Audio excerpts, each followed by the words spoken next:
está Madrid, Fuenlabrada también, Bilbo, nola ez, Barcelona, Santurtzi, León, Cáceres, bueno, leku guztietatik, siguiéndonos por todos los lugares que podemos pensar, incluso Santiago de Chiletic, desde Chile, desde El Salvador,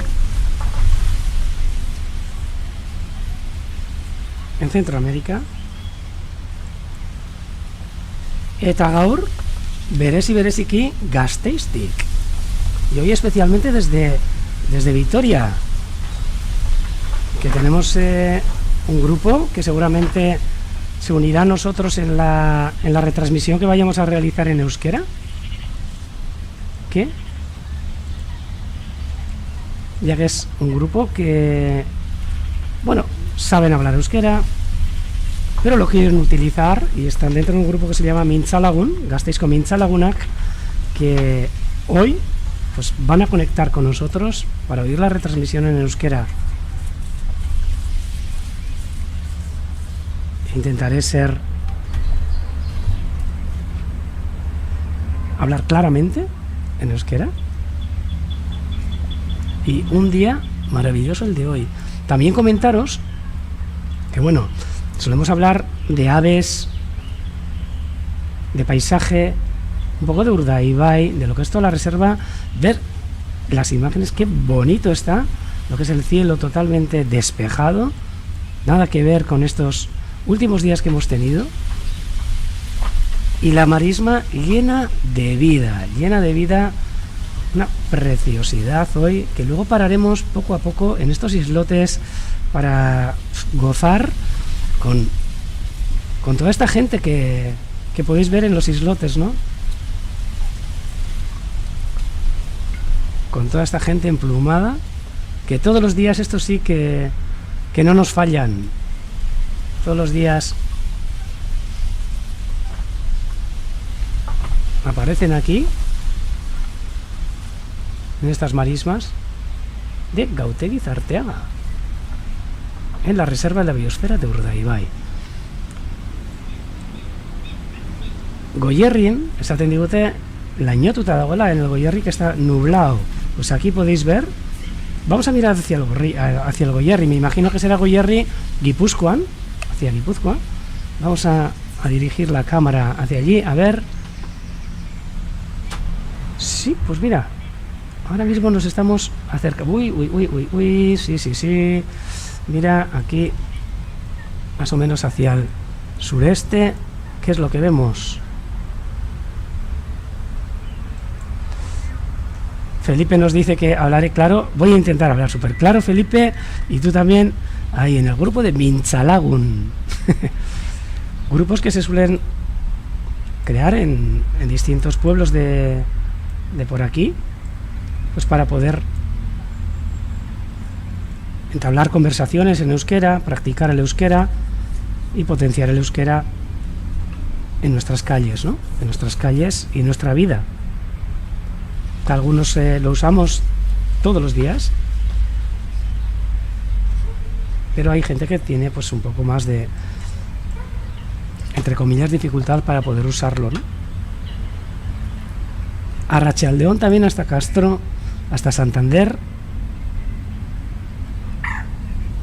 Zaratamora ere, besarkada handi bat. Bueno, Sevillara, bueno, nola ez, leku guztietara también ikusten ditugu, y aquí vemos esas nubes que nos están diciendo que en el Goierri pues está nublado, ¿no? Uy, mira, aquí algunos rapaces que, a ver, por la manera de volar. Ah, no, son milanos negros. Creía al principio que que podían ser buitres, pero me da la... A ver, estos de aquí atrás por lo menos parecían Mirubaltzak, milanos negros. Ahora mismo vemos 3, 4. Mira, un día bonito para ver milanos. Aquí las siluetas, 5. Joder. Pues hoy paso de Milano. No sé cuántos ya. Aquí sobrevolando alrededor de la torreta del Bear Center. Mira, y hoy os voy a empezar a enseñar también, a ver si me sale, que tenemos hoy un botón más aquí en este set improvisado de estos días de confinamiento, desde los que estamos emitiendo en directo desde la Reserva de la Biosfera Urdaibai, una ventanita hasta vuestras casas, y hemos dicho, oye, pues hablamos de aves, hablamos de paisajes, hablamos de cultura, hablamos, bueno, un poco de todos los temas que gracias a vosotros salen en este chat que tenemos en común y en el que nos hacéis preguntas, nos mandáis un montón de aportaciones que hacéis y que nosotros podemos llegar a comentar aquí, ¿no? Y cómo no, pues hemos estado enseñando el Urdaibai Bear Center, la naturaleza de este lugar, ¿no? Mira qué preciosas imágenes, el Urdaibai Bear Center, y en el fondo 5 milanos negros volando alrededor.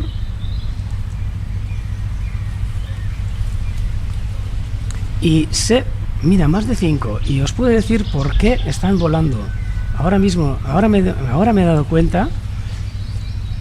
Todos estos milanos negros se han acercado hasta aquí porque han oído lo que estáis oyendo vosotros detrás. Es un tractor que ha empezado ya a cortar los prados de siega que están justo detrás aquí del Urdaibai Bear Center, y cada vez que ese tractor entra en alguno de los prados que hay por aquí se acercan, mira, ahora ya van 7 milanos negros, cigüeñas y demás aves a aprovechar pues todos esos insectos, reptiles que viven en esos prados, y que el tractor o el corta, no sé cómo se llama, ¿no? Pues ese tractor pues corta, ¿no? Y viene a aprovechar pues ese momentáneo, toda esa comida, ¿no?, que aparece de repente cuando cortan la hierba en estas zonas. Y ahí podemos escuchar al fondo, mira, es lo único, lo mismo que pasa. Antes hemos comentado que en el delta del Ebro, pues cada vez que en octubre, septiembre, octubre, cuando empiezan a arar, no sé si se llama arar, esos campos de arrozales, pues todas las aves allí, gaviotas, bueno, todo tipo de aves se acercan hasta allí, moritos, gaviotas de Audouin, gaviotas reidoras, cabecinegras, bueno, de todo, sombrías, gaviones, un poco de todo, se acercan a aprovechar ese alimento que aparece justo cuando entran esos tractores y empiezan a mover todo, ¿no? Me gustaría enseñaros también, y es lo que os iba a decir, que de aquí en adelante seguramente pues pondremos este pequeño vídeo de 1 minuto al principio, antes de las emisiones, para que podáis conocer también, toda la gente que estáis en vuestras casas, en zonas que no conozcáis Urdaibai, un poco la esencia de Urdaibai, ¿no?, que es la Reserva de la Biosfera, de que como tenemos naturaleza, tenemos nosotros, las gentes que vivimos aquí. Y bueno, y voy a bajar un poco el micro porque ahora mismo podemos escuchar perfectamente a ese tractor que está atrayendo a todos esos milanos. Y bueno, pues un poco para que podáis ver qué es la Reserva de la Biosfera Urdaibai, con unas imágenes preciosas que a ver si os gustan. 1 minutito y ahora mismo estamos todos otra vez.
Pues mira, tenía ganas de enseñaros lo que todos los días comentamos, ¿no?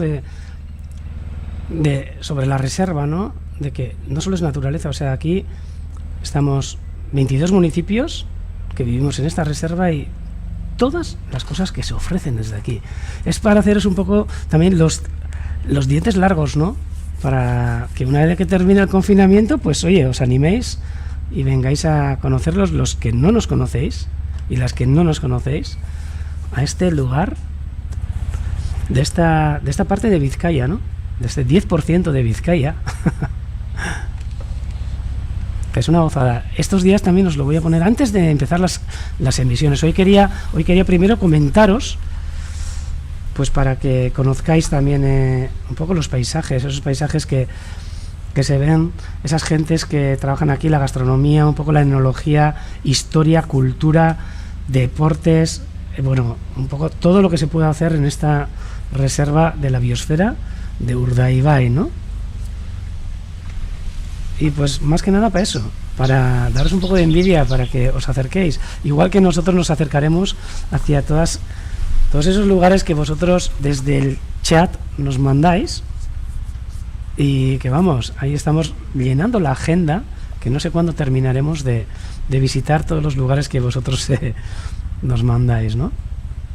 Ahí aparecía Lazcano, perdón, un pintor que vive aquí en el mismo pueblo, aquí en Gautegi Arteaga. Increíble. Sí. Y bueno, San Juan de Gaztelugatxe, un poco todas las cosas que podéis ver a pocos kilómetros, a 10 minutos desde aquí, desde el Urdaibai Bird Center. Voy a subir otra vez un poquito el micrófono, a ver si el tractor ha parado, pero creo que no. A ver. Sí, todavía sigue el tractor trabajando en las campas, por lo que lo vamos a dejar un poquito bajo. Y bueno, y vamos a empezar como todos los días. Sí, la rana verde suele estar aquí pidiendo micrófono muchas veces, esa preciosa rana que se nos acerca por aquí. Y bueno, hoy un día, como podéis ver, soleado, esta tarde soleada. Esta que se ha agachado, creo que es esta focha que conocemos todos. Es esa focha que está un poco coja, ya que se ha sentado, y es muy raro que las fochas se echen en el suelo, ¿no? Cada vez que comen, forrajeando.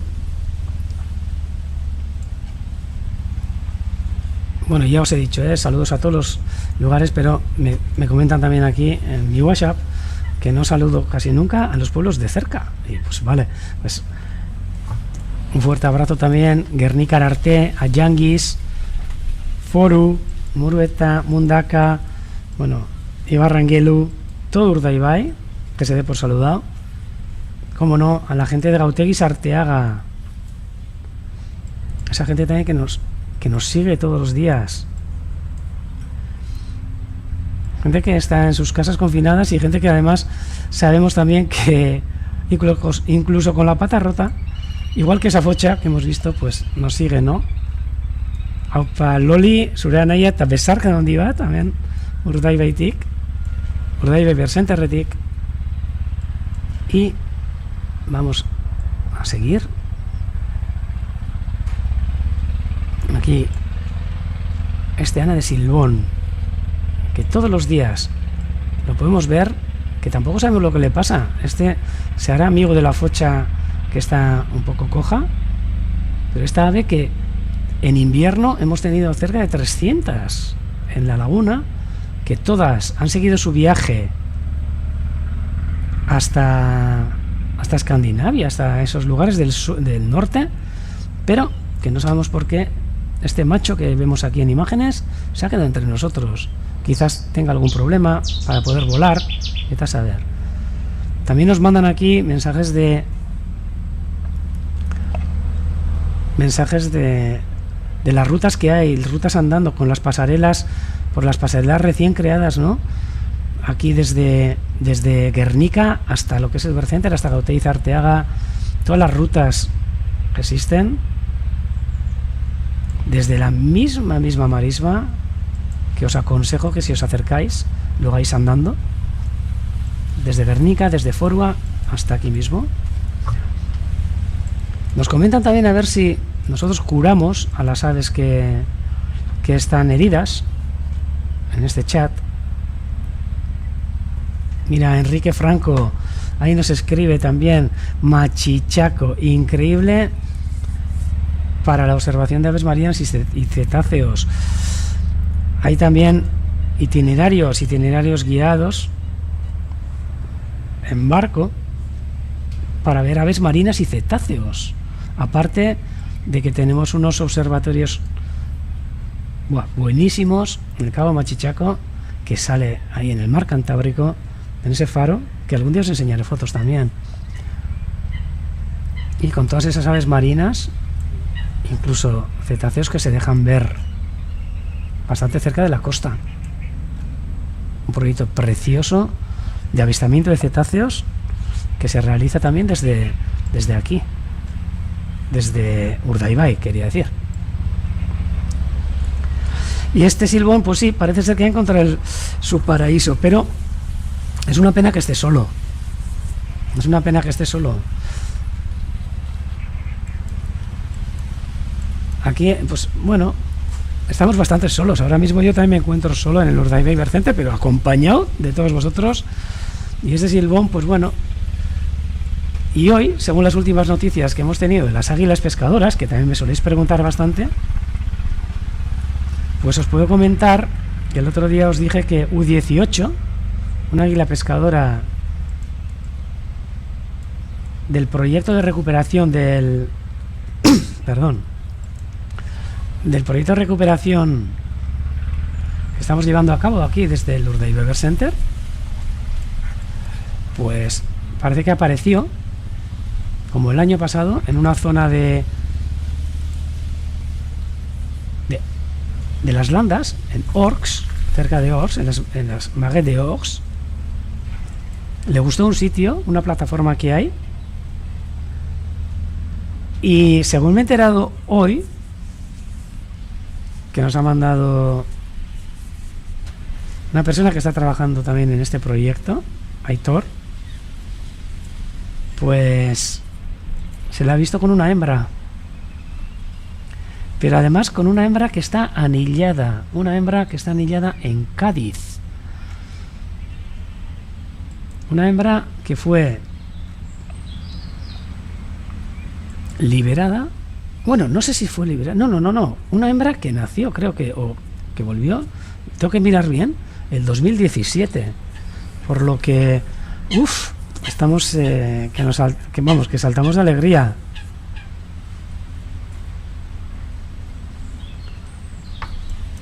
A ver si este año, en esa zona de las Landas, en vez de una pareja, empiezan a criar dos parejas. Por lo menos que se ate una unión entre esa hembra gaditana y U18, que no tiene nombre tampoco. O sea que espero daros mejores noticias dentro de poco. Y nos comentan cuándo hacen el viaje de regreso los silbones. Los silbones normalmente el mes de febrero ya comienzan su regreso hacia sus zonas de cría, y para marzo quedan algunos, pero en estas épocas ya todos están en esos lagos suecos, en esos lagos nórdicos de Escandinavia, de Rusia, del norte, ya preparándose en sus territorios de cría. Y este, pues no sabemos por qué se ha quedado aquí, pero bueno. Y nos comentaban, se me ha olvidado, que a ver si cuidamos aquí a los animales heridos, que creo que, por ejemplo, es esta focha que veis aquí, ¿no? Y os voy a decir la verdad que, en principio, nosotros no tenemos medios para poder cuidarlos. Tampoco tenemos estudios. A ver, aquí estamos biólogos, no tenemos ningún veterinario en la plantilla, y todas estas aves y todos estos animales que muchas veces pues quedan heridos o les pasa algo, ¿no?, en el entorno, para eso hay un servicio desde la Diputación que que lo recogen, y hay un maravilloso centro de recuperación aquí bien cerca, que muchas veces nos traen a nosotros esas aves y las remitimos a esos lugares, ¿no? También ocurre, como mira, tenía ganas de... Felipe nos manda la foto de una silbona en Madrid, pues quizás, mira, y aquí veis a la focha, ahí queda, pero que se le ve que por lo menos tiene más movilidad en la pata. Esta focha que terminó con la pata rota, creemos que de algún ataque del aguilucho lagunero, ¿no? Y veis que ahí le cuesta apoyar, pero bueno, le vemos que día tras día ya llevamos ya un par de semanas viéndole. Ahí va, y el gente nos comenta que vaya yo a buscar con la furgoneta.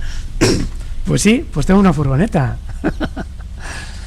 Y es más, perdón, esta furgoneta han viajado muchos pájaros, sobre todo pájaros que ha habido que trasladarlos por alguna cosa u otra.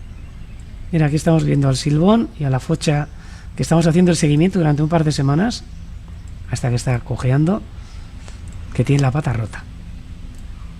O sea que un ánimo para la focha. Y también nos han comentado, ¿por qué no entráis y la cogéis? No, vamos a dejar que la naturaleza, por lo menos, si puede, siga su curso. Vemos que se alimenta, le hemos visto durante 2 semanas, y al final apostaría el cuello, bueno, tampoco voy a apostar el cuello, pero que se recuperará y veréis cómo la vemos mejor. También os quería comentar que recibimos un montón de propuestas vuestras, un montón de aportaciones, y hace un par de días, 2 días, 3 días, nos llegó pues un mensaje, un sentido mensaje, ¿no? De una persona de bien cerca, de Galdacao, que me gustaría contároslo. Sé que está en euskera, pero bueno, luego os lo podría traducir también, luego lo diré también en euskera, sobre una cosa que le pasó, ¿no? En este confinamiento, estando en casa, pues con ese balcón que tenemos, no todo el mundo, pero mucha gente, como recurso para poder salir un poco lo que es al exterior, ¿no? Ese balcón y esas ventanas que últimamente nos acercamos bastante para respirar un poco, ¿no? Para salir de este castigo, entre comillas, que tenemos para estar entre 4 paredes en nuestras casas, y ese balcón que pues nos ofrece todos los días alguna cosa nueva, como esta ventana que yo os enseño todos los días. Está un poco más amplia, acercándonos más un poco a la naturaleza y enseñando un poco más qué es lo que se acerca hasta aquí, ¿no? Y bueno, pues esta persona, también sensible con las aves y tal, que le da de comer, pues el otro día se encontró con un gorrión en su balcón.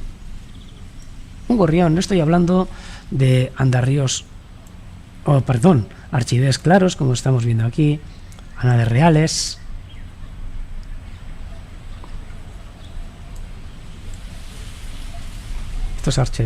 Estos archivés claros, los biluricos claros, la gamba verda, descansando con estas gaviotas reidoras, la gaivota xorona o la gavina vulgar. Esos balcones que tampoco nos ofrecen estas imágenes, ¿no? Pero, ¿por qué no? También nos ofrecen imágenes de otro tipo de aves. Por ejemplo, estos gorriones que todavía, pues en algunos pueblos, seguimos teniéndolos, ¿no? Y que se acercan hasta nuestras ventanas, hasta nuestros balcones. Y cómo no, si es que además les ponemos un poquito de comida, ¿no? Aquí, por ejemplo, este andarríos chico, que veis ahí, el bilurico bailón, que ahora está un poco paradito, ¿eh?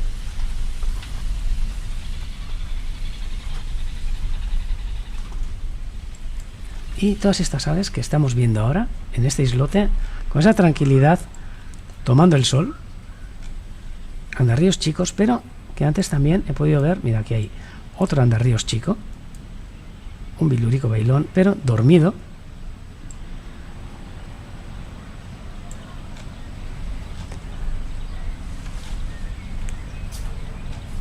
Y mira, Jonander nos comenta que hoy nos recomienda, en el día del libro, ese libro de Antonio Sandoval, un magnífico escritor de naturaleza y gran conocedor de las aves, exagerado, sobre todo aves marinas, bueno, todo tipo de aves. Ese libro que escribió, buenísimo, y yo también os lo recomiendo, que es ¿Para qué sirven las aves? Que si lo leéis podéis alucinar para todo lo que sirven las aves. Pues mucha gente nos pregunta, ¿no? Y vosotros que andáis ahí observando aves, ¿no? ¿Qué beneficio, ¿no? Conseguís de eso? ¿Y qué beneficio? Pues mira, el ratito que estamos pasando ahora, por ejemplo. Ahora voy al gorrión de Galdacao. Os voy a poner la foto y os voy a leer también el poema que esta persona de Galdacao, Ainara se llama, pues escribió, ¿no? Porque encontró un gorrión en su balcón, un gorrión herido, que lo recogió. Por supuesto nos llamó al Urdaibai Bird Center y yo le pude asesorar un poquito qué es lo que debía hacer, porque tampoco podíamos ir a recogerlo. Creíamos que pues quizá probablemente pues se hubiera chocado contra alguna ventana. Y pues le dije yo mismo, pues mira, Ainara, colócalo en una cajita, tenlo pues durante una horita, media horita, que muchas veces pues suelen estar conmocionados y al de un ratito pues espabilan y salen otra vez volando. Mira, aquí un cormorán grande. Y bueno, Ainara pues me hizo caso, lo dejó una horita y vio que todavía no estaba muy bien. Entonces llamó al teléfono que le pasé para la recogida de aves y le comentaron que no recogían gorriones. ¡Ay! Podían recoger quizás seguramente espátulas, otras rapaces, algún otro ave salvaje, pero gorriones parece ser que no recogían. Y pues bueno, ese gorrión, Ainara pues intentó cuidarlo lo más que pudo, pero se le murió y escribió un poema precioso que os lo voy a leer en euskera, a ver qué os parece. Para los que entendáis, pues me imagino que bien. Para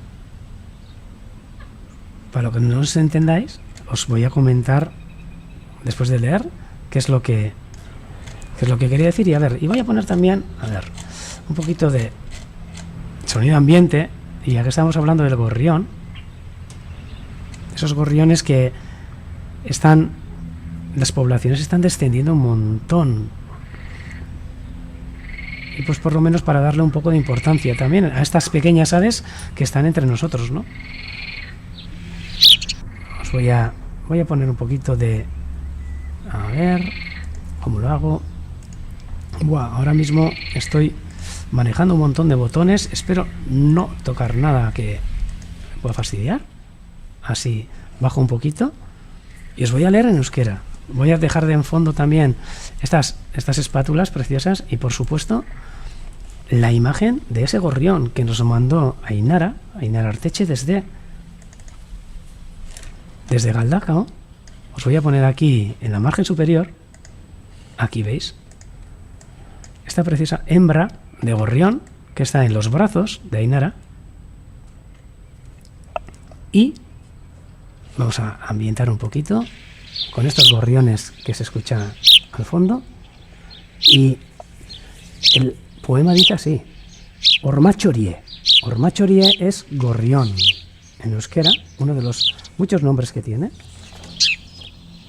Y lo que dice es: lau pareta hauetan gatigaturik, egunak joan, egunak etorri, zuen kantuekaz egune hasi, zuen kantuekaz egune amaitu. Janari apurrak balkoian jarri, eta zuek han agertzen zarie, egaz, egaz. Zeinak ez leukez kureko zuen egoak. Marroi koloreko txoritxikiek, jostariek, langileak, alaiek. Gaur balkoian aurkitu dotu txoritxu, zauritute, laguntza eskatu dut. Baina telefonoaren bestaldekoak ez dotzu dekonzun garrantzie emon.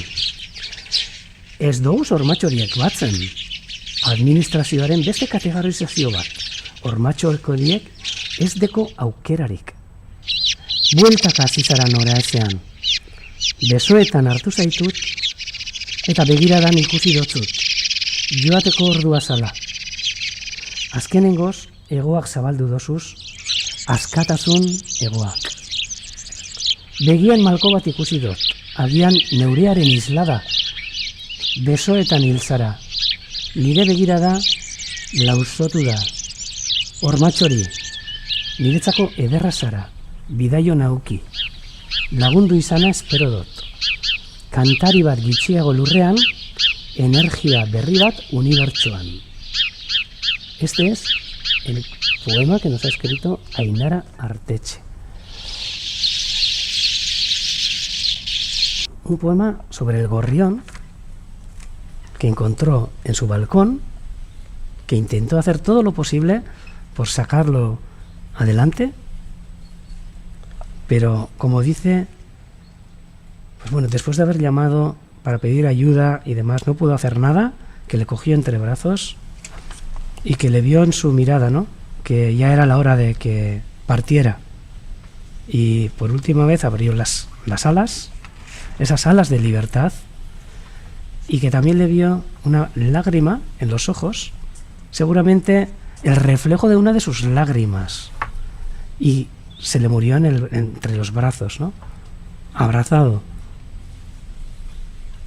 Y le comenta: Gorrión, para mí eres precioso, ten un viaje increíble y espero que te haya podido ayudar. Un cantante menos en la tierra y una nueva energía en el universo. Esto es más o menos en castellano lo que nos escribe Ainara. Un poema precioso que, mira, quería compartir con vosotros, dedicado a este gorrión, a esta hembra de gorrión que veis aquí, en los brazos de Ainara. Y gracias a esta gente a todos vosotros que, pues bueno, que ayudáis en todo lo que se puede a las aves y demás. Luego lo volveré a contar en euskera. Y ahora vamos a seguir después de este, no sé, normalmente hasta ahora no hemos hecho, también hemos leído poemas y tal, pero bueno, pues vuestras aportaciones bienvenidas sean. Y la gente que no habéis entendido en euskera, intentaré subir este poema en euskera para que podáis disfrutarlo todos vosotros.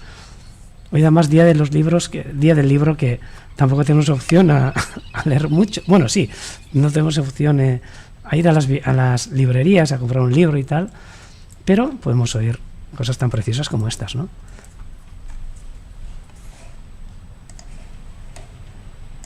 Y aquí, mirar el ambiente que se está formando este día de Sant Jordi. Con todas estas espátulas que se han acercado ahora mismo, pero no solo espátulas, Mocosa Balak, Becplané, Cullereiros, Spoonbills en inglés, Leipeler en holandés y Lofla en alemán. ¿Y por qué es en tantos idiomas? Porque es una de las aves más icónicas, diría, ¿no?, de aquí, de Urdaibai, ya que muchas, o la gran mayoría de las aves que crían en las zonas del norte, en los Países Bajos, sobre todo, en Dinamarca, en Alemania, en ese mar de Baden, en el Badensee, en esas colonias de cría, pues se acercan por Urdaibai y nos dejan estampas como esta, ¿no? Estampas de espátulas descansando tranquilamente.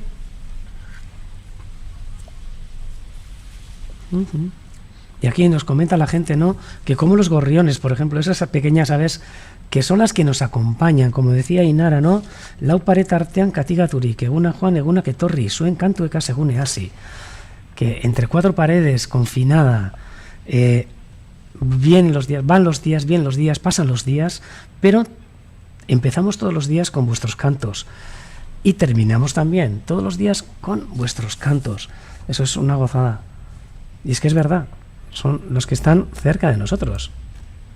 Y ahora, pues bueno, todas estas aves que también llegan hasta vuestras casas, ¿no? Estas espátulas, esta garceta común que podéis ver aquí en el centro, que aquí se empieza a mover ahora, que está ahí un poco camuflada entre las espátulas, también blanca, pero el pico totalmente distinto, la cresta totalmente distinta. Este martinet blanc, esta garza branca, lerchuncho chiquía y una cigüeñuela también hay que está dando saltitos. No está coja, ¿eh?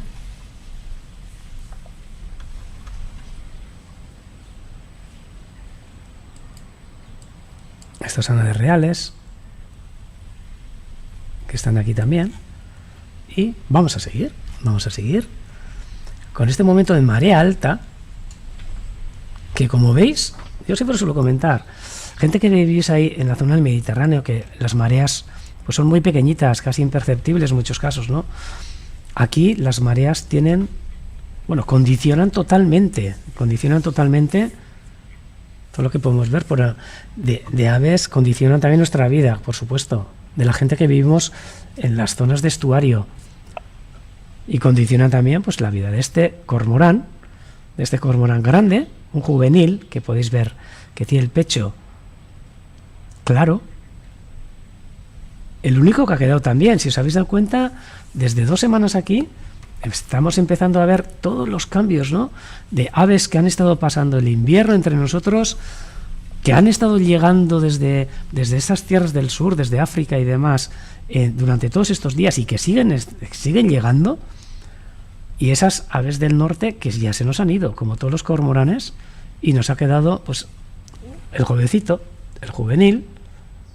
Todos los demás se han ido a criar, ya que este año todavía es demasiado joven para poder criar. Seguramente pasará aquí todo el año, y el año que viene ya se pondrá con un plumaje como aquellos cormoranes que hemos estado viendo estos días pasados, quería decir, la semana pasada. Y el año que viene, pues seguramente se dirigirá hacia sus zonas de cría, ¿no? Ese cormorán que por ahora lo tenemos entre nosotros. El islote de las espátulas, hoy, aclamando su islote, ¿no? Que hoy a la mañana lo veíamos prácticamente vacío.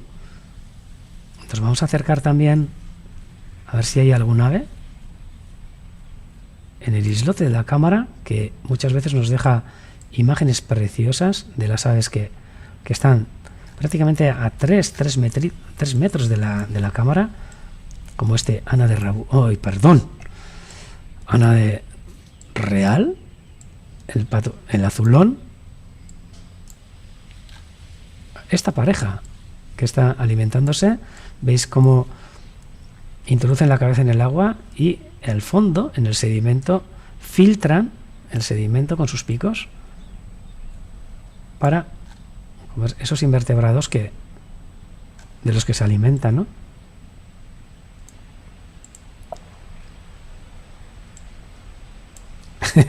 Mira, Felipe le pidió la marea.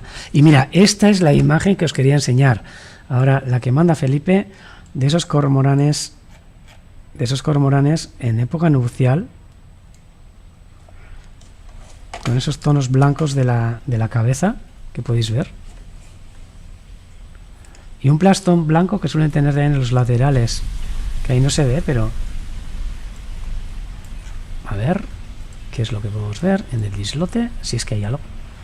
Y lo que suele decir, mira, vamos a ver lo bonito que es el Ana de Silbón. Y digo el Ana de Silbón porque es el único que tenemos ahora. Para disfrutar con detalle del plumaje de esta preciosa ave que está aquí. Agate txistularia. Bai, txistu egiten du. Entzungo duzue, nahi baldin baduzue, orantxe, os voy a poner para que oigamos también por qué le llaman silbón.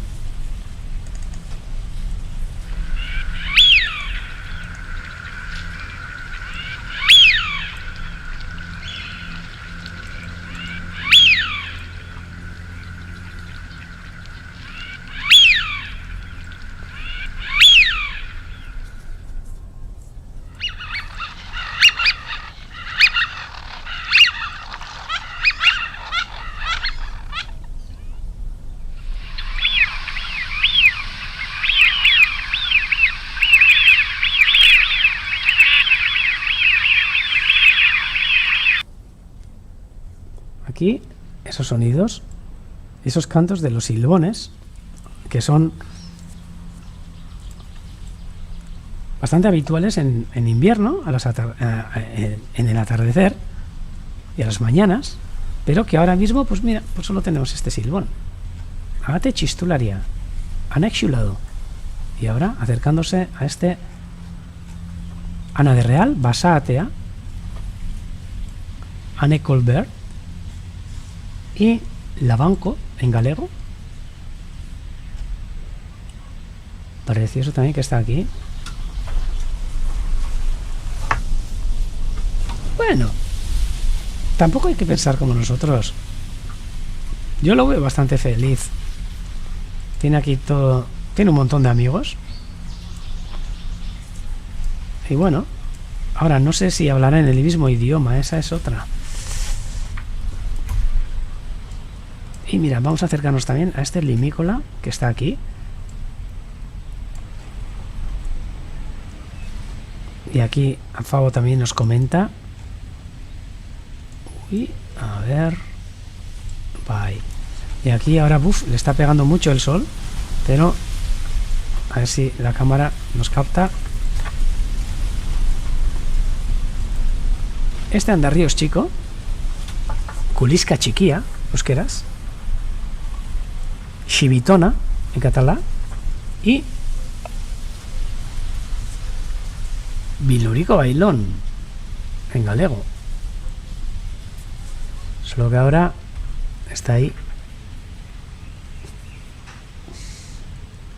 está cansado, está descansando después de haber estado bailando todo el día, que es verdad, que lo hemos visto. Vamos a saltar de isla en isla. El otro día, mira, comentamos que teníamos que hacer un juego, igual que el de la oca, pero de isla en isla y con aves. Con aves como... ¡Ay, mira, aquí! Puf, hoy hay ambiente en esta isla. Sobre todo con estas agachadizas que nos acompañan ya prácticamente todos los días. Estas también, no sé hasta cuándo aguantarán, pero por mí, mira, que aquí queden. Istingorrak, Mingorra. Y ahora buscando aquí, alimentándose en el islote. Y si os dais cuenta, hay veces que les gusta un islote que esté desbrozado, o sea, que esté limpio de vegetación, y se pueden quedar ahí durante días prácticamente sin moverse de esos 4 o 5 metros cuadrados.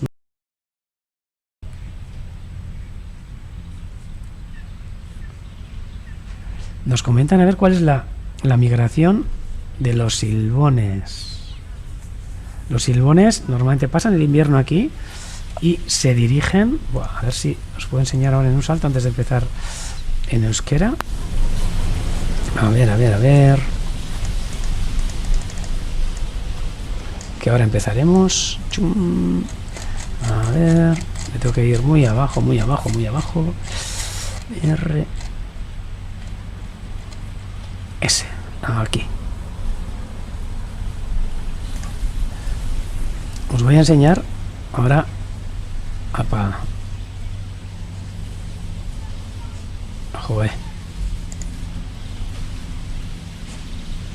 Mira, os voy a enseñar ahora, mira, estos silbones.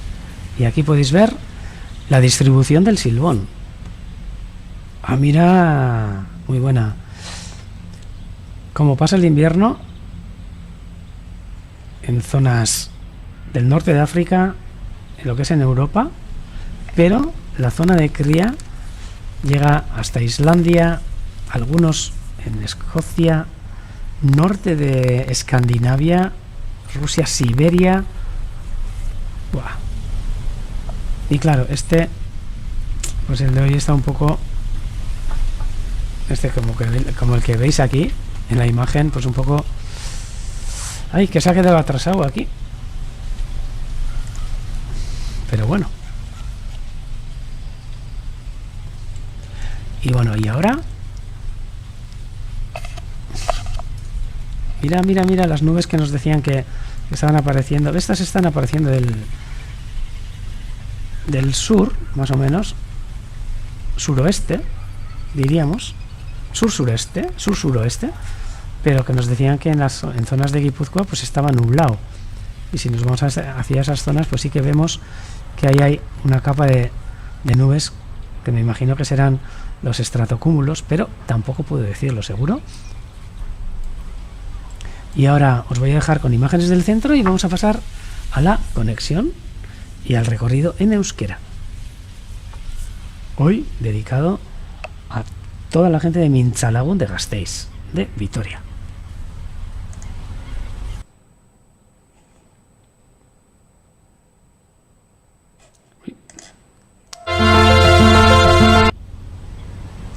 Parkatu.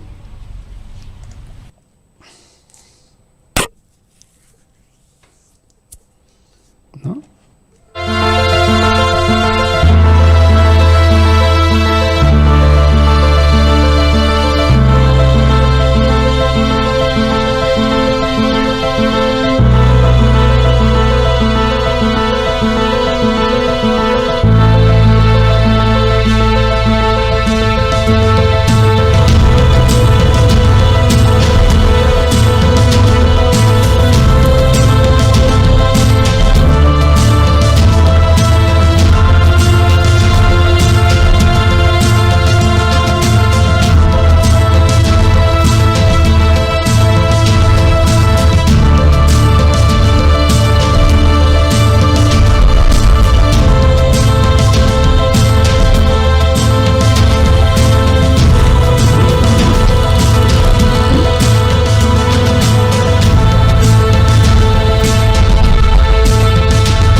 Eta bueno, Urdaibai Centerreko bideoa erakutsi nahi nizuen, baina ez dakit.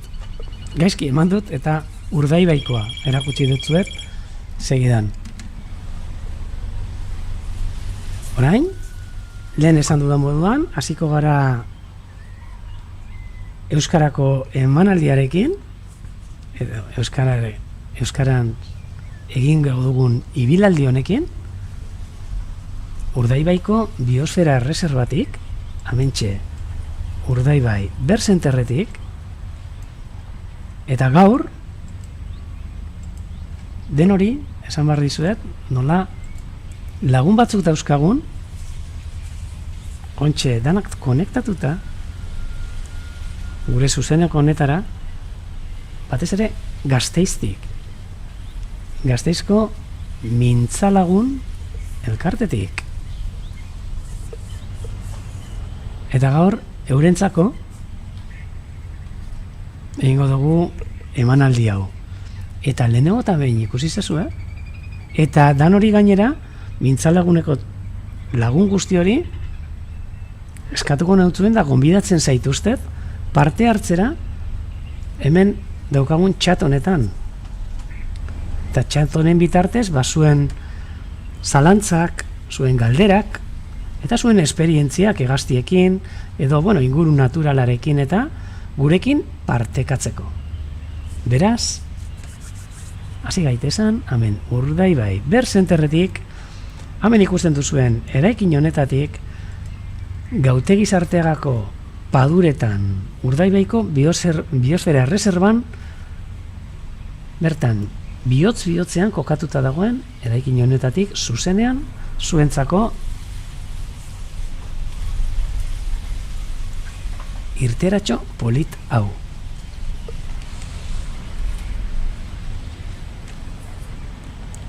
Ikusten duzuenez, lehenengo eta behin beti egiten dugu moduan, bueltatxo bat emango dugu, ingurutik, batez ere ikusteko zelako udaberriko paisaia daukagun zerua, ez dut esango erabat oskarbi, baina bai garbi, eta hor hegoaldetik ikusten dira, nola badatozen laino batzuk, baina ostera, zerua argi-argi udaberriko egun polit honetan. Uste ditugu hor garapenean dauden laino batzuk, hortxe hegoaldetik, suposatzen dut besarkada bat benetan jarraitzen gaituzuen guzti hori. Pasaiatik, Gasteiztik, Bilbotik, Euskal Herri osotik eta Euskal Herritik kanpora ere, gaurre San Jordi egun zoriontsu bat izan dezazuela, danok? Bakit, Katalunian, Aragoan, ospatzen den egun garrantzitsua dela, gaur beste era batetara, ospatuko dena. Eta lehen esan dudan moduan, una abrazada molt gran per tot Catalunya, este día de San Jordi. Eta Aragoera ere, San Txortxe, dragoi da guztia, dragoia, liburua, la rosa, horre dakarren gauza guztiarekin. Besarka handi bat ere Bilboko Errekalde auzora arte. Aupa Errekalde. Eta lehenengo eta behin, beti egiten dugun antzera, ibilanditxo bat paisaia ikusten. Eta baita ere zeruan, egunotan, konturatuko zineten, ez dagoela hegazkinen arrastorik. Hegazkinak geldi bai daude. Orain ikusten dituguna dira hegaztiak eta hegaztien arrastoak. Eta hurbiltzen baldin naiz Zumarekin, ikusiteko ditugu, hemen, Berzenter inguruan, hemen, laino hauen ertzean, nola hegazti batzuk da beltzan hor, hegaz. Eta hemen ikusten duzuen hau, batzutan joan egiten zait, baina oso zaila batzutan kamerarekin jarraitzea, ze nahiko urrun dago. A ber, harrapari bat ikusten dugu hor. Hemen ikusten duzuen puntotxo hori miru beltza da. Miru beltza. Milano negro, gazteleraz. Ez bat, piloa daude. Ze gaurre belardiak ebakitzen ari dira traktorarekin. Belarra ebakitzeko makina horiekin. Eta denak hurbildu dira, ea traktor horiek zenbat animalitxo usten dituzten, hilda, narrastiak, intsektuak, eta beti hurbiltzen dira, miru beltzak, eta baita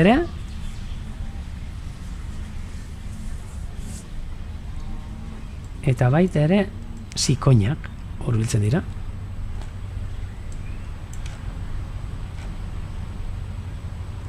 Hemen ikusten dituzue, miru beltzak, Urdaibai Berzenter gainean, hegaz.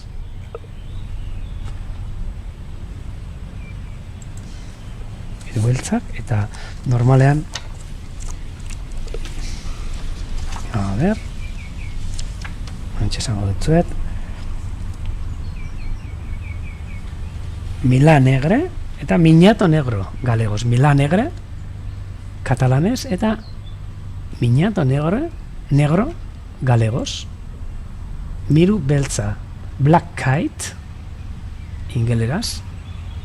Tamitxe ikusi dituzue zenbat bildu diren gaurko arratsalde honetan. Jarraituko dugu bizitarekin, denok eta behin inguruak ikusten.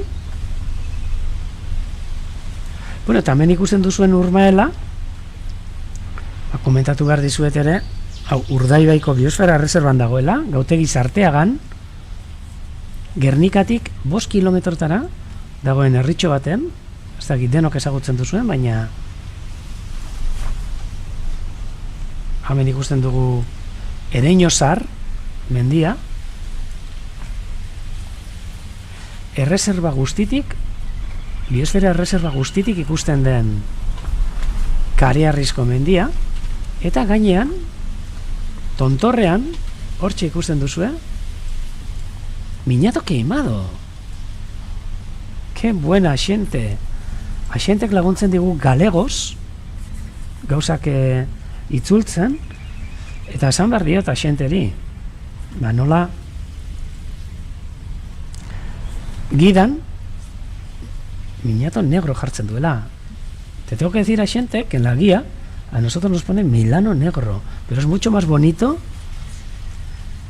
el Miñato Queimado, muchísimo más bonito. Galegos dauden izenak oso polita dira. Eta hemen ikusten duzue Ereñozar mendian dagoen ermita. Inoiz ez pasarete etorri, gonbidatu eta zaudete, hurbiltzeko zehortik ikusten diren bistak, zoragarria dira.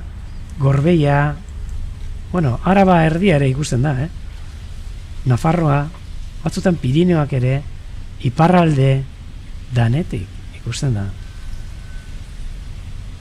Eta hegaztiak ikusteko ere zoragarria. Haupa da hundi bat Intxaurrondora arte ere. Eta, bueno, mendipuntatik Artadiz. Hemen ikusten dituzuen landare guzti hauek, eta baso hau Artadia da.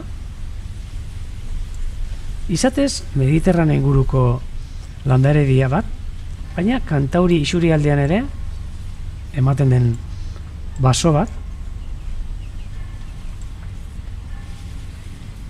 Duela 40 urte, esango genuke, egin zan, zute itzelak egon ziren, zute handiak, baina orain gutxika ikusten da nola berriz ere hasten doan, eta amentxe, Artadia pinadiekin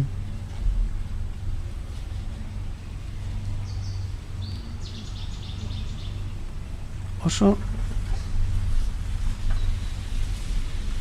jo behitu. Gainera, Pasaiatik esan digute, enaiz konturatu lehenegotan, nola belatzen batek edo uso bat harrapatu duela, eta behitu, bai, belatzak gure herrietan egoten dira, belatzak normalean belatzan dia izango zen usoa harrapatzeko, bueno, baize, belatz gorriak ez dakit, belatzan dia da halkon peregrino, eta belatz gorria cernikalo. Hemenik ere ikusi ditugu, eta hemen, behitu, basoaren artean, basoaren atzeko partean, hortxe ikusten da, Gautegi Zarteagako gaztelua, Arteagatarren gaztelua, bere dorrea ikusten dugu, hortxe aurrez aurre. Hor basoan artean eskutatuta, garai batetan ertaroan,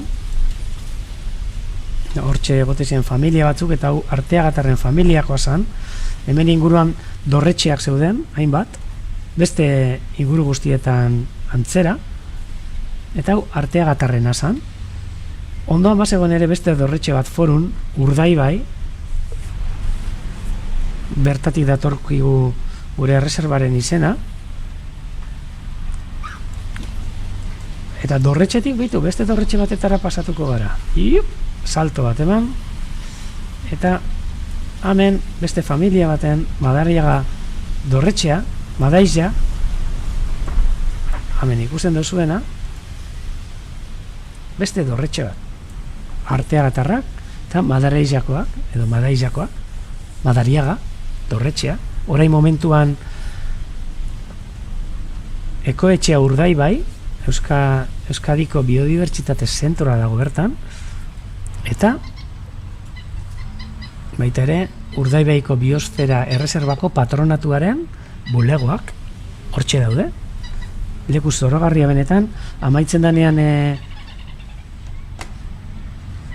gatibu aldi hau behintzat, gonbidatuta danak, etortzeko ona ere, hemen dauden ikusi aldan bista guztia, itzela da, padura guztiak, Urdaibaiko padurak. Hemen, uste hau kaioa dela. A ber, urbilduko gara purtsu bat.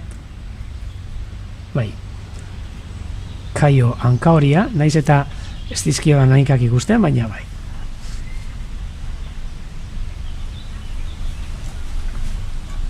Eta jarraituko dugu osteratxoa.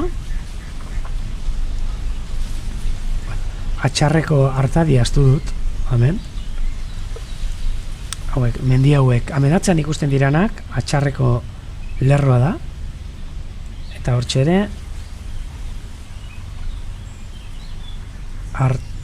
hartadi poli batekin estalita.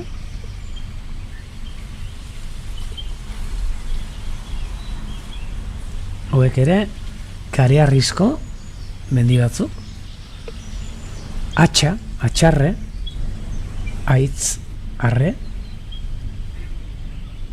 Eta hemen ikusten da, zer nolakoa dan, hartadi kantauriarra. Zue, fijatu zaitezte, arteak, bueno, gurbitzak, kartxua, horrelako zuaizkak eta zuaitzak daude. Baita ere, aritzak, baina batez ere artea. Eta oso baso itxia. Sasi hila batekin. Hartadi benetan polite. Eta mendi jarraituaz, Gautegi Sarteagako landazabalean hurbilduko gara. Isla auzoa,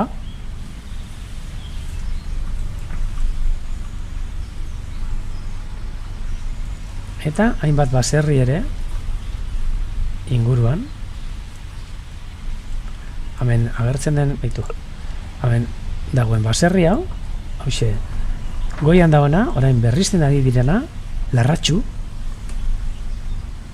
Hemen behan Galartza baserria ikusten dugu, hor aurre zuria daukan hau, eta hemen behan paduraren magalean agartze baserria.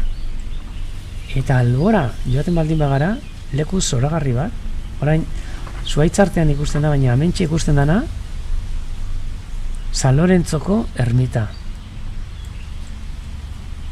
Benetan aholkatzen doitzuet, behin itxialdi hau amaituta, auzo honetar arte etortzea. Benetan polite bai. Eta bueno, orain, hemen Busturia, Murueta, eta inguru guzti hauek ikusi ostean, ikusten dugu behitu.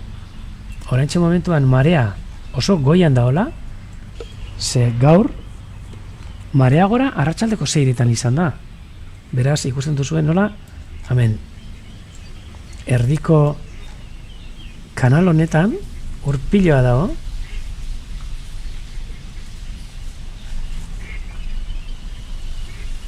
Itxasoak ekarritako ura noski, mareekin. Eta adibidez, lehen joan naiz esaten, ezegune honek, Urdaibaiko ezegune hauek, oso garrantzitsua dira hegaztien migrazioan, baina ez bakarrik Urdaibaikoak. Guk ikusten baldin badugu zein dan gure hegaztien migrazio bidea, eta hori Atlantiko ekialdeko migrazio bidea da, migrazio bide horretan hainbat leku daude Urdaibai modukoak, guretzako esango genuke gure bideietan ikusten ditugun gasolindegi edo restop moduko batzuk direla hegaztientzat, beraien ibilbide guztian daudenak, eta bidaiatzen doazenean behar izana daukatenean gelditzeko zerbait jateko, atxeden hartzeko, erabiltzen dituztenak. Baina noski, ibilbide guzti honetan ez dago bakarrik Urdaibai. Hemen azten baldin bagara inguruan begiratzen, hortxe dauzkagu Txingudiko badiako ezeguneak, badaude ere beste ezegune txikitxo batzuk Oriak amaitzen duen lekuan, Oria ibaiaren inguruan, Zumaian bertan ere, Le Artibai, Lekitxo inguruan eta badaude padura batzuk, Ondarrun ere txikitxo batzuk, hemen Urdaibain, noski, gero Muskizen, ere badaude, eta Santoñan ere, noski, ja, apurtxoat arantzago joan da, horrelako lekuak, hegaztiek erabiltze dituztenak gelditzeko, atxeden hartzeko, eta elikatzeko. Hemen ikusten ditugu mokosabala hauek, mokosabalak, espatulas, gazteleraz, cullereiro, galegos, bekplané, katalanez, spoonbill, ingelesez, lofla, alemanez eta holandesez ere esango dut, ze hauek gehienak bertatik, Herbeheretatik datoz, Holanda, Frisietatik, hortik datoz, hortxe bai dauzkate, beraiek abiak egiten dituzten lekuak. Eta holandesez,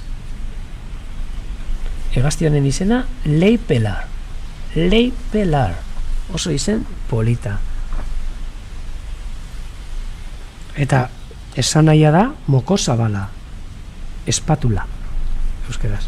Hementxe ikusten ditugu, 1, 2, 3, 4, 5, 6, 7, 8, 9, 10, 11, eta denen bitartean mokosabala esten beste gazti bat.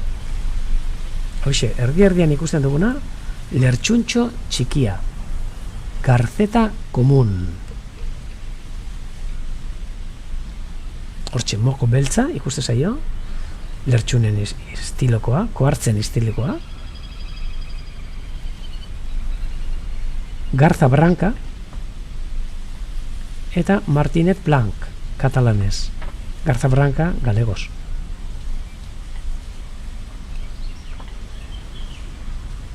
Little Egret.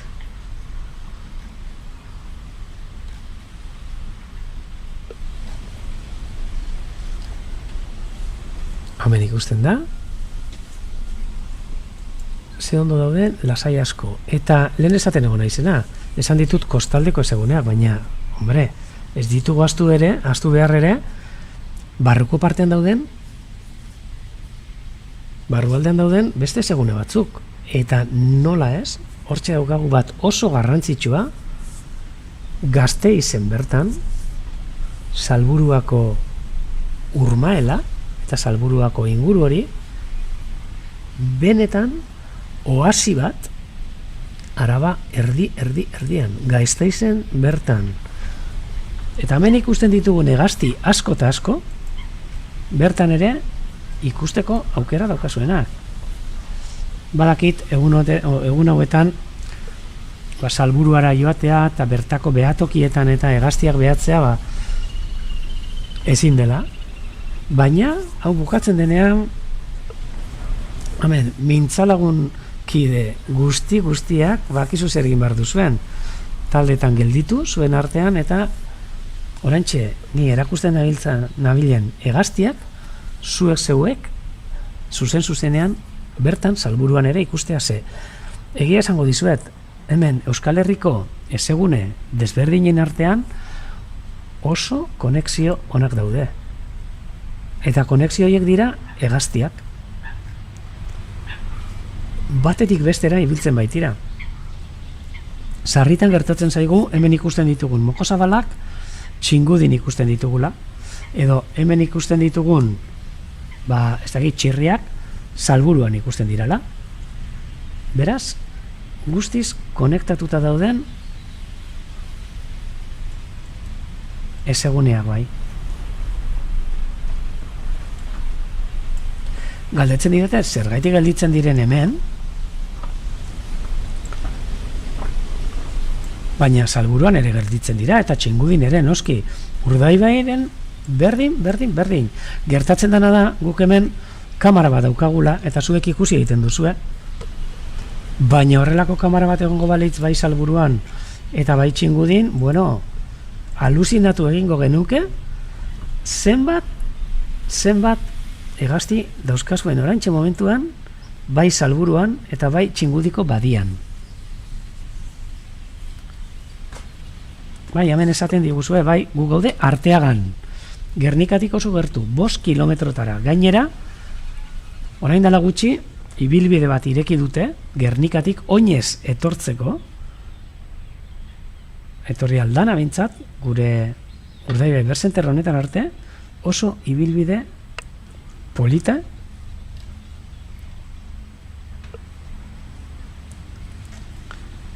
eta Gernikatik 5 kilometrotara gaude. Noski, Lekeitiorako bidean. Eta hemen ikusten duzuen hau, Ubarroia. Ubarroi gazte bat. Eta segaitik gaztea, ikusten duzuen nola, bere bularra,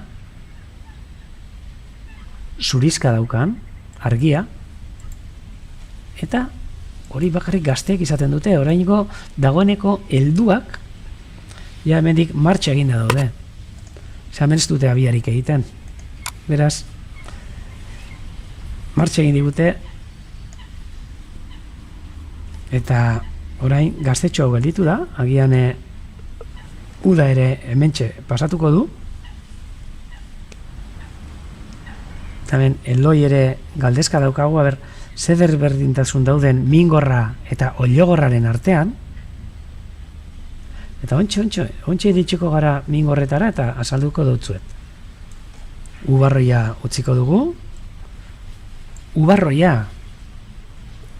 Hemen ere, euskeraz, hainbeste izen dauzka.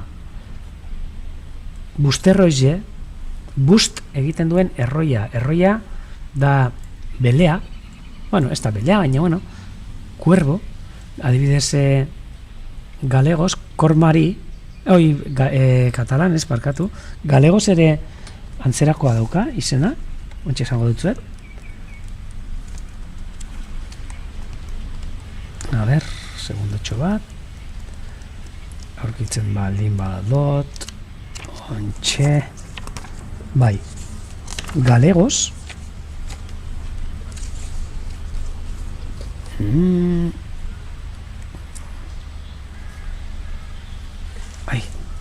galdu zait. Segundo bat. Hemen abil gidekin. Eta ez du nahi hainka sartu. Beraz, nahiago dut ikustia. Eta gero, esatia zueri. Baitu, hauxe da. Baina bestela. Ontxe. Segundo bat.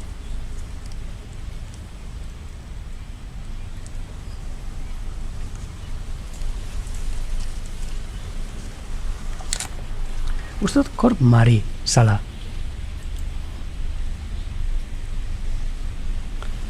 Bai.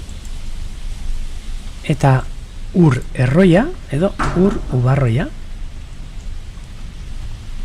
Eta bain behitu, urbilduko gara, irlatxo honetara. Eta behitu, zenolako bizitza dagoen amen. Bueno, ahate espezie bakarra, uste dut iaia, ze hemen ikusten ditugunak, ez, behitu, hemen, danetari dago. Hemen zertzeta bikote bat,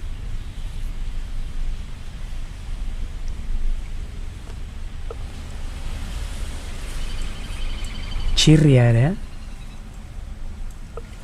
basateak, eta galdetzen digute hemendik, korbo marino, eskerrik asko, korbo marinoa, xente, eskerrik asko. Bai, eta, hamentxe jarraituko dugu, korb mari da katalanez, eta korbo marino, ur erroia, cuervo de agua izango litzake, edo bust erroize, bust egiten daben erroia, uretan sartzen dena, bust egitea da urazpian sartzea, eta ben, behitu, usten ditugu hemen ere kuliska handia, kuliska iluna, parkatu, Andarrios Grande, Green Sandpiper, ingelesez, Biluriko Oscuro galegos, eta Xibita katalanez. Eta bai, hemen komentatzen digute, eta, bueno, esateko izan naiz, baina bai, hemen komentatzen digute, Xabi Gernikatik, nola, egun gara egun hauetan komentatzen, nola zikoina bigote batek, Andramariko Eliza, Gernikan aukeratu zuen bera abia eraikitzeko, eta gaur, badirudi, berria badaukagu behintzat, eta deitu ere deitu digute, norbait joan dela, eta zikoinen abia Elizako kanpandorretik erautsi edo kendu duela. Lehenengo, nahiago dut ondo jakitea zerdan gertatu dena, eta zin dagizuet, biharko, gai horri buruz hitz egingo dugula. Eta prestatuko dizuet Urdaibaiko zikoinekin gertatzen dena, Oin, segundotxo bat.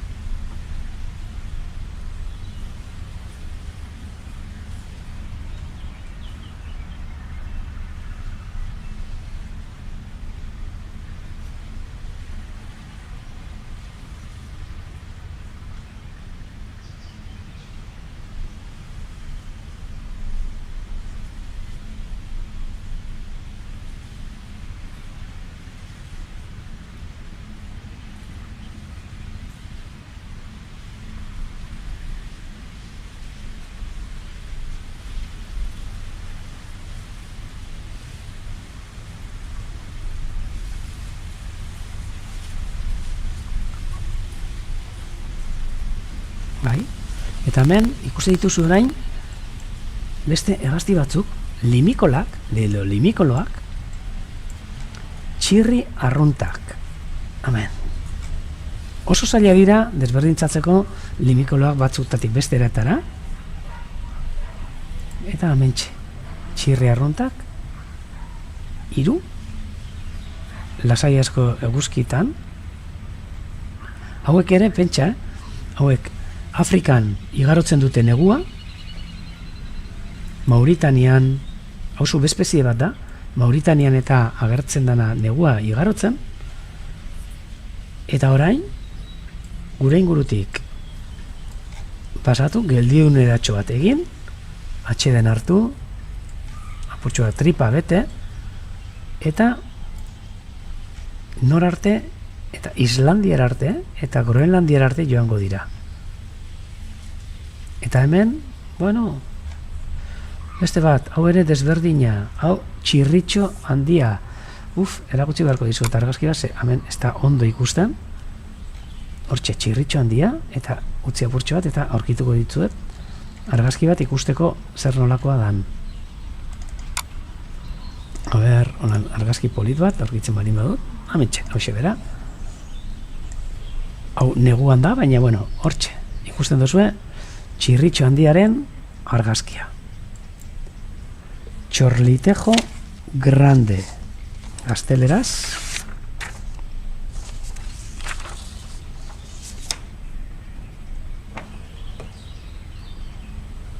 Oso, hegazti polita ikusi aldu zuena, Beste argazki bat ere erakusteko moduan banao. Hau, neguan, hemen ja orantxe dagoen lumaje horrekin, baina hortxe ikusten da eskutatuta. Hemen txirritxo handiak. Hortxe argazkian, eta hemen ezkerretara zuzenean. Jarraituko dugu. Beraz, bai, bihar komentatuko dizuet. Berri gehiago ditugunean, zer gertatu dan Gernikan abia egiten ari zen zikoinarekin. Hemen behitu. Beste hegazti dotore bat, antxeta mokogorria. Ikusten duzuen nola mokoa gorrizka daukan, burua orain udan nola jartzen zaion txokolate kolorezkoa, eta egia esan gazteleraz gaviota reidora, hauek ere Salburuako urmailean eta pilo bat egoten dira, batez ere neguan, eta hegazti hauek amankomunean ditugu leku batetik bestera, eta oso izen polita dauka gazteleraz gaviota reidora, eta gabina bulgar katalanez, baina galegoz oso izen polita. Gaivota xorona, negar egiten duen kaioa. Eta zergaitik negar egiten duen kaioa? Ontsi ikusiko dugu. Entzuna?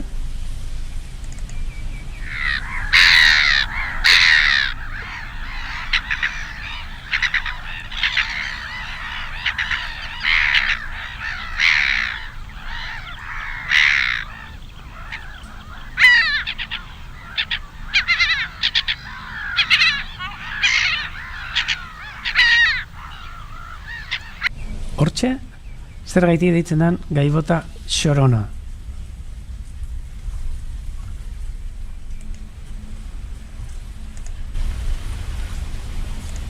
Eta jarraitu daigun, bidaitxoarekin, hemen txirriak ikusten ditugu berriz ere, eta kuliska zuriak,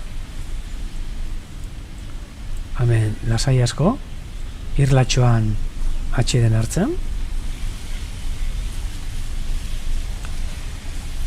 eta bukatu horretik, behitu ikusten duzu zelako, bizi dagoen gaur padura. Hegaztiz beteta, eta hortxe atzean entzuten ditugu beraien soinuak ere, ezta, bertan dagoen mikrofono horretan, ezta, nola gelditzen diren entzun alditugun, ezta. Hortxe entzuten dirana kuliska zuriak. Hortxe entzuten diranak.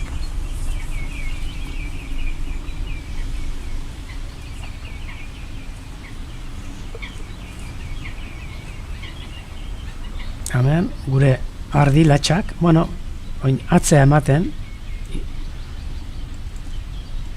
ematen du gustora daude, baina ez ditugu oso, irudi polita da egia esan, baina atza ematen, hemen gure laguntzailerik onenetarikoak,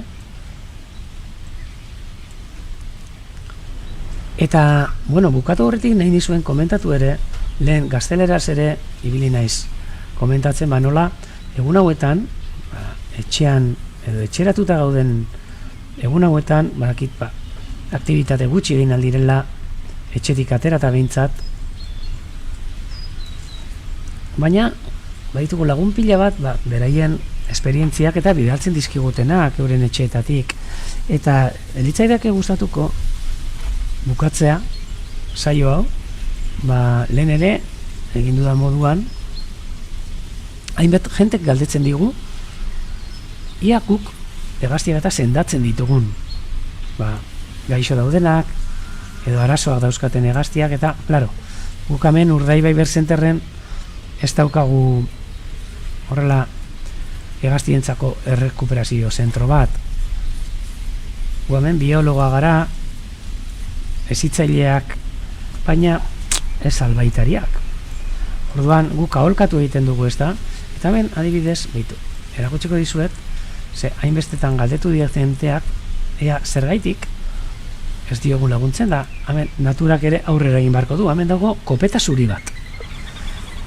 Hor Gasteizen ere, eta beste Euskal Herriko ezeguneetan hortxe daukazuen hegazti bat, eta hanka apurtuta dauka. Ia pare bat aste daroagu ikusten, eta ikusten dugu egunetik egunera, bueno, komila artean hobetzen doala, eta uste dugu aterako dela honetarik. Baina, kasu batzutan, bai egoten direla hegazti batzuk, zaurituta, eta edo abiati jauzita, eta orduantxe, bai komentatzen dugu, lehenengo eta behin, aldela, behitu, mirua entzun dugu orantxe, gure gainean, ontxe, entzuten duzu ez da? Hor, miru beltza izan da. Eta bueno, sarritan esaten duguna da, ontxe entzuten da, guazen urbiltzera. Zeruti dabil, amentxe dabiltza, behitu. Ez hori ez, hemen, urrunean ikusten diranak, honetxe dira miru beltzak, piloa daude, belardi bate bakitzen dabiltzata. Eta bueno, esaten dago izena, badago telefono bat, deitzen dela, beraiek bildu egiten dute, Foru Aldundiko zerbitzu bat da, eta eramaten dute berreskurapen zentro batetara, hegazti horiek zaintzeko eta ateratzeko. Baina batzutan, ezin izaten dute, edo ez dituzte batzen, eta badaukagu gure lagun batek bidalitako mezu bat, duela pare bat egun edo idatzi zigun, Galdakaotik, Ainara izeneko lagun batek, eta telefonora deitu zigun, komentatzen, bere balkoian, bera etxean zegoela, bere balkoian, orain badakizue balkoietan eta lehioetan denpora asko pasatzen dugula, ara non topatu zuen txolarre bat, hormatxori bat. Euskeraz dauzka izen pila bat, txorionek. Jarriko dutzu eta hemen, eta badakit, zuek ezagutuko duzuela, hegazti hori. Gazteleraz, gorrion. Baina euskeraz, txolarrea, hartatxoria, hormatxoria, paretatxoria, eleiztxoria, bueno, danetariko izenak dauzkana. Eta bueno, balkoian zegoen, eta hantxe balkoian ikusi zuen bat ondoezik. Hantxerako txiko dutzuet. Hemen, argazki honetan ikusten duzue txolarre bat. Txolarre, eme bat, kasu honetan. Eta orain txerako txiko duzuet txolarre har bat. Danontzako gure herrietan ere ezaguna. Orain arte arrunta zela pentsatzen genuena, baina gerota gutxiago ikusten dituguna gure inguruan. Hauek ere gaixotasun bat baitaukate. Eta lagun honek, Ainarak, deitu zigun, txolarre aurkitu zuenean, ea zer egin zezakeen ikusteko, eta guk esan genio, seguruenik, lehio baten kontra jota edo gongo zela, eta purtxo bat, noraezean ibiliko zela, eta badaezpada sartzeko kutxa baten, eta hor txeukitzeko lasai-lasai, eta gero ikusteko zer gertatzen zen. Ainarak hori egin zuen, oski. Baina ikusi zuen txolarrea ezela onera etortzen, deitu zuen ere guk emandako telefono zenbaki batetara, bila etorri zaitezen, eta han ere esesko eman zioten. Eta Ainarak, egia esan, nahiko disgustoa ero izan zuen, eta beitu, amen, nire lankide batek jarri dizkigu hor txolarrearen euskerazko izen guztiak, beitu, abade txori, hartatxori, burgoi, dorre txori, eliza txori, errota txori, etxe txolarre, etxe txori, gambara txori, garai txori, gorrioi, herritxori, ormatxori, kaletxori, kurloi, lapurtxori, larretxori, lastatxori, metatxori, mokomotz, murrutxori, pardel, paretatxori, parratxori, patxizar, tellatxori, txau-txau, txolarre, txori lapur, txori motz, txorro txori eta txuer. Buf! Beitu zenbat izen txolarreak euskaraz. Eta honek guztiak, gure lagunon batek, Asier Sarasuak, berak egindako web horri batetan, web atari batetan, bildutakoak aholkatzen dizuet txoriak.eus. Benetan, ona. Eta bueno, nindoana, Ainara honek, gure lagun honek, Galdakostar honek, txori hartu, eta hortxe ikusi zuen, gauza ezi joala ondo, eta olerki bat ere egin zuen, eta gustatuko litzaidake, zue guztiokin ere partekatzea. Lasai irakurriko dut, baina baita ere jarriko dut bere txolarrean, edo hainbeste izen dauzkan egazti arrunt komila artean, bai, bere doinua, danok, apurtxu bat, inguru horrako background politago bat lortzeko, ezta? Irakurtzen dizudan bitartean, Ainara Artetxek idatzitako poema politau, triste apurtxo bat ere, baina bere etxeratze honetan sentimendu guztiekin. Hortxe doa, Ainara Artetxenen Ormatxori, beste izen bat, Ormatxoriari eskainitako olerki politau. Hortxe da. Lau pareta hauetan katigaturik. Egunak joan, zuekaz egune hasi. Zuen kantuekaz egune amaitu. Janari apurrak balkoian jarri. Eta zuek han agertzen zarie. Egaz. Zeinek ez leukez gureko zuen egoak. Marroi koloreko txori txikiek, jostariek, langileak, alaiek. Gaur balkoian aurkitu dutxut txoritxu. Zauritute. Laguntza eskatu dut, baina telefonoaren beste aldekoek ez dotzu dekosun garrantzia eman. Ez dugu Ormatxoriek batzen. Administrazioaren beste kategorizazio bat. Ormatxoriek ez deko aukerarik. Bueltaka hasi zara nora ezean. Besoetan hartu zaitut, begiradan ikusi dotzut, joateko ordua zala. Azkenengo egoak zabaldu dozuz. Askatasun egoak. Begian be malko bat ikusi dut. Agian neurearen islada. Besoetan hil zara. Nire begirada lausotu da. Ormatxori, niretzako ederra zara. Bidaiona auki. Lagundu izana espero dut. Kantari bat gitxiago lurrean, energia berri bat unibertsoan. Hauxe, Ainara Artetxe, gure lagunak, Ormatxoriari bere besoetan, hemen argazkian ikusten duzuen moduan, hil zitzaion Ormatxoriari eskainita. Eskerrik asko Ainara, horrelako gauza politak bidaltzearren.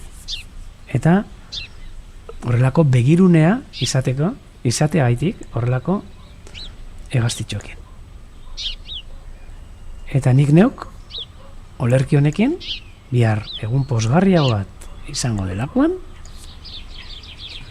nik neuk, gero arte, esango dutzuet dandan hori eta Urdaibaiko biosfera erreserbako argazki polita hauekin utziko zaituzten. Beitu zelako udaberri giro polita daukagun oraintxe momentuan Urdaibaiko biosfera erreserban. Besarkada handi bat hori, eta bihar arte.